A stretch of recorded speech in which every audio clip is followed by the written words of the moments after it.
I recently caught a very interesting discussion, or it was on a TV channel, Channel 9 News in Australia, from Dr. Nick Coatsworth. I think I've got the name right. He is the federal deputy director for part of the COVID response.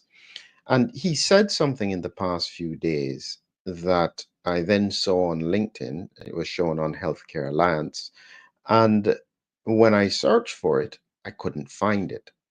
And so I'm going to take you through. I've managed to capture what he said because he's talking about vaccine mandates and whether or not it was ethical. And I guess his reflection at this point in the cycle of the pandemic. One of the problems has been that there have been issues, but the scientific community, the political leadership, don't want to acknowledge mistakes. It's a really important problem because if they're not willing to acknowledge mistakes, it is highly likely that they will repeat those same mistakes. And that's definitely not what we want. And so I'm going to play a short clip if I can make it work. I'm having some technical difficulties, but assuming I get it to work, you'll hear what he said. It's just about less than a minute long. And then afterwards, I'm very interested in hearing whether or not anyone who is listening had any of these experiences with regards to mandates. I tend to categorize it in a number of groups. There were initially, when the vaccines came out, there was a cohort who were completely ready, wanted to take it. Then there was the next group who needed a little bit of guidance, and they said, okay, give me some more information. And then that group went ahead and got it. But then they found that there was quite a resistant group who didn't seem to want to get the vaccine. And so the idea was we are going to need to mandate it. We're going to have to force them to take this vaccine. Now, I knew from the start that that wasn't necessary. The science just didn't make sense. An injectable vaccine is not very good at stimulating your mucosal immunity. And so, therefore, if you are going to mandate it, it means it needs to stop infection because why else would you give it to somebody who was low risk? That's one of the things that they still don't even want to acknowledge, that they didn't realize that the purpose of the vaccine was to prevent severe disease. And so, therefore, you gave it to people who are at risk for severe disease, not to the low risk cohort. That was always my perspective, and it is still the same today. And the vaccine mandates have fallen into that category of being something that was completely unscientific. You just don't do that unless you can be almost absolutely sure it's going to stop circulation of the virus. And this virus is extremely difficult to stop circulating. So, what I then did is that I then went looking for this video clip. And when I looked here, sorry, that's me coming up to, when I looked for this video clip here, this is what I found. And I found here, this was on Google, Current Affairs Channel 9, is Australia. And you can see the Dr. Nick Coatsworth. It shows me the video 5 years on from the COVID pandemic. It was done about 6 days ago. At the bottom, you can see it's a Facebook post. Now, I went searching for this and I just could not find it anywhere. And when I clicked on the link, I would get something looking like this. The content is just not available at the moment. And I'm thinking, well, where is this content gone? And how was it that that group was able to capture it? When I looked in detail at the filming, what they did is they clearly used maybe their phone to film the television talking about it. And that way it can't be hidden. So no matter what they do, if they pull it away, hide it somewhere, I guess they're having second thoughts about it. And this is therefore the challenge that they have, that it's already out there. So I'm going to try and see if I can play for you this clip, if I can get my screen to work, so that you will hear what he said. And this is me now pulling together the science. Move this, And yes, and just hear what he had to say. So this here, let's show you this. Let's hear what he had to say. I believe this is the best health system in the world. It is so fragile. Dr Nick Coatsworth was the Federal Deputy Chief Medical Officer at the time, guiding us through uncharted territory and COVID vaccinations. When people cannot do their jobs and are threatened with termination and indeed terminated from their employment because they don't get vaccinated, that is forcing. And unfortunately in COVID, there was emerging evidence during the mandates for vaccines that the vaccines did not stop transmission, and that indeed young men in particular were subject to a side effect from mRNA vaccines, which was inflammation of the heart. And so as soon as we knew those two things, the mandates effectively became unethical, and we should have abandoned them straight away. That's really essentially why they wouldn't have wanted that to be seen. He was so to the point, and he was right, is that once they realized two things. One, that the vaccine was not particularly effective at stopping transmission. Some people say it reduced it for a period of time. Some studies suggest that over the longer term, it increases the risk of circulation, which fits with the fact that in highly vaccinated regions, we're having high circulation of the virus, but that's a different argument. But that one thing with that, if it didn't particularly stop transmission, why would you mandate a low risk cohort to have it? Additionally, what he then said is that additionally, once they realized that there was a link to myocarditis, you absolutely didn't want to mandate it to low risk cohorts. This was, in effect, the critical thing that I think was missing in terms of that apology. He is one of the few politicians. There was someone from Canada as well who came out and said a very similar thing. But if you listen very carefully, it's silence. And it's because there is something about acknowledging a problem and therefore suffering the repercussions, whether or not it's financial or whatever else, that will come with that. What I'm very interested in is whether or not you or anybody else have had any kind of experiences like that. And so, what I am sharing now, this is one of those Fridays where I'm interested in talking. If you want to come and chat with me about either your experience with regards to the mandates, did you lose your job? Please click on the link. I think I've just shared it. As usual, you can jump into the studio and you can tell us your story as long as it doesn't do anything that will cause us to potentially be censored. Please jump in with us, and the link is there.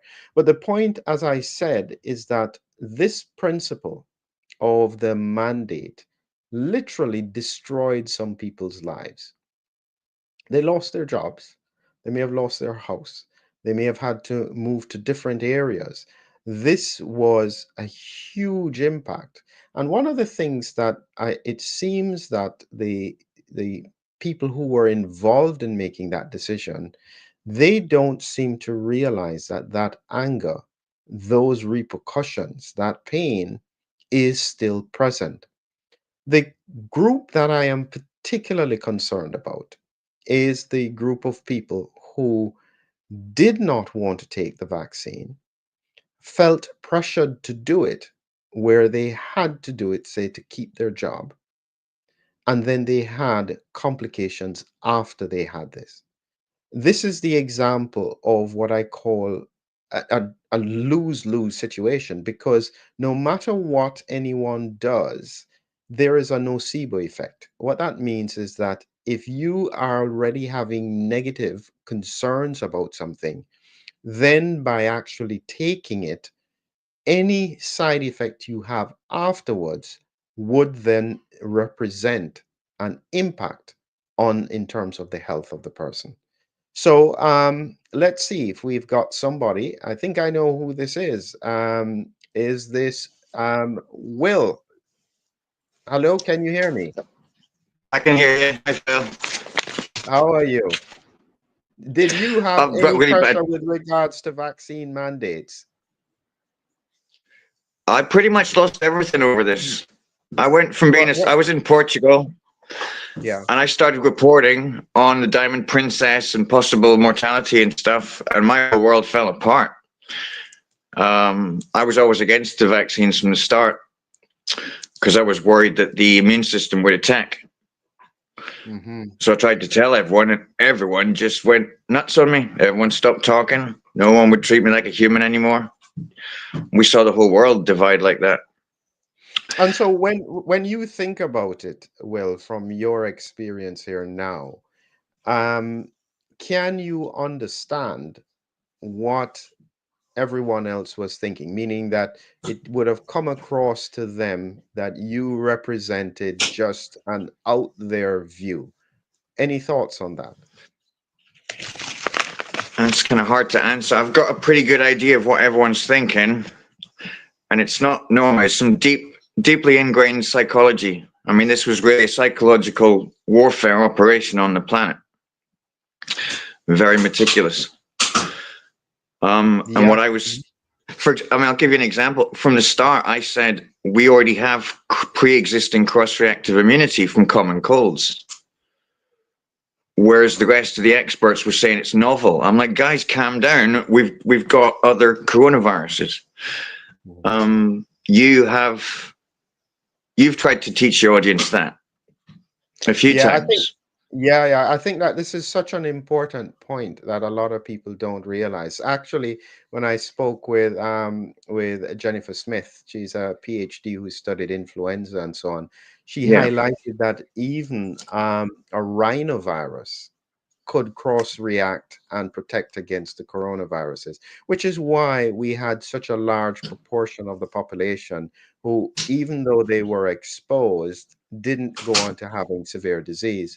So it was actually a relatively small proportion of the population that had a number of factors that were involved. One, they had never or not recently faced a coronavirus or similar virus, one. Two, they may have had interferon autoantibodies, which would have suppressed their immune response. And then three, based on my research around ACE2 and high levels of serum ACE2, they could have then triggered a cytokine storm in people who had comorbidities. So this is why the percentages were so small who had severe disease. And if we could have had the time, and maybe we could have, to test to see who had mucosal immunity, we could have been far more specific in if you were going to vaccinate, who was going to be vaccinated. Now, well, let me ask you one final question on this, Will. If I put Mhm. you in charge at that time, okay, so at that Yeah. time, so not now, Hmm. there is a lot of questions about what impact immunity could have. They didn't necessarily have any answers at that time. What would you do, considering if you got it wrong and people died, that would be on your head? Would you play it safe, or would you be like the Angus Tegnell in Sweden and step into that gap? What are your thoughts? I would have done safe, low risk solutions like vitamin D. It would have been everyone get outside, get your sunshine, get 10,000 units, go for it. We could have found the common cold coronaviruses and find kids that have got OC43 or one of the coronaviruses. Just go and give that to everyone. Go give everyone a cold, and it'll give you a boost of immunity in your throat. And then Donald Trump said natural disinfectant. We could try that. And then sanitized did nitric oxide. It was like just make that en masse and spread that out, pass that out. Yeah. And then we found out early on Dr. Corey saying ivermectin. He was crying in Senate, going, "I swear, guys, I've treated 200 patients. I promise you it works. It's a miracle." And everyone just completely because they were talking about 5G or Jesus coming or waiting for antibodies for a year. So all the good things that could have just been thrown at it just didn't happen. Yeah, excellent points. Excellent points. Thank you very, very much, Will. And I'll just All put right. up the link just in case anyone else wants to jump on. He made some very good points there. The reality is that I do have some pity for people who were making decisions at that time, because in a sense they couldn't afford to get it wrong, and if everyone was doing the same thing, it made sense for them to play it safe. But playing it safe was not necessarily in the interest of the health of the population. So there were so many things that could and should have been done. But what's even more important is that it appears that people don't want to discuss those things at this point. And that's very sad, because it means the lessons are not being learned. It means that we have limited opportunity to move forward with regards to what could happen in the next phase. And as you can see with what's happening, even when they're talking about the influenza risk or the pandemic flu, we are again doing very similar strategies with regards to only focusing on one egg in the basket. There is no attention on general health and well-being, optimizing the health of the population. We would rather to give drugs for obesity rather than to teach people how to do exercise, how to try and reduce their weight, how to reflect on the what they are eating that puts them at risk. All of those lessons don't seem as though they have been learned, largely because there has been no proper debate about what was done, why it was done, who was responsible, what was their reason for doing that kind of action. And so the people who have suffered the most, and the ones I am still most concerned about, are people who didn't want to take it up to the last days, had to do it because of work or something else, and were afraid of the implications, because that cohort is very highly likely to suffer long-term effects, even if it's just the nocebo effect. The nocebo is the opposite of the placebo. Placebo is where if I gave you an injection of water and you believed that the water was good, you would feel better. The nocebo effect is opposite, and it's probably stronger. If I gave you an injection of water and you thought it was poison, there's a high chance that you would get sick. And so this impact is grossly underestimated, and it is probably part of the reason why people are suffering for so long. It's an awful feeling for someone who is unwell and they feel as though they shouldn't have done what they did, especially with what happened when all the mandates fell away in the future. So thank you all very much for joining. Just remember, very slowly, it's coming out the truth. But even when the truth does come out in a moment, it seems as though they take it down almost immediately, just in case you hear it. But keep listening. We have enough people who are looking for answers. Have a great evening.